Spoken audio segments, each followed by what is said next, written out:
everyone, welcome back to our channel. Today I'm going to show you how to turn off Facebook Shorts.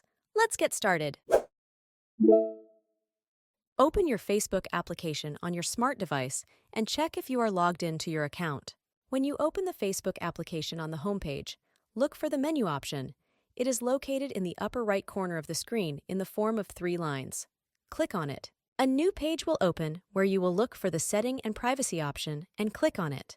By clicking on the Settings and Privacy option, a drop-down menu will open where you will search for the Setting option and click on it. Then, on the new page when it opens, we need the Navigation bar option, where you will find it in the drop-down menu and then click on it. By clicking on the Navigation bar option, the application will open a new page where you will click on the Customize bar option. And this is where the magic happens.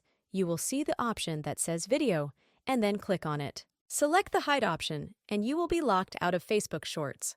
By adjusting these settings, you can reduce the impact of short videos on your feed, making your browsing experience much more enjoyable. And there it is.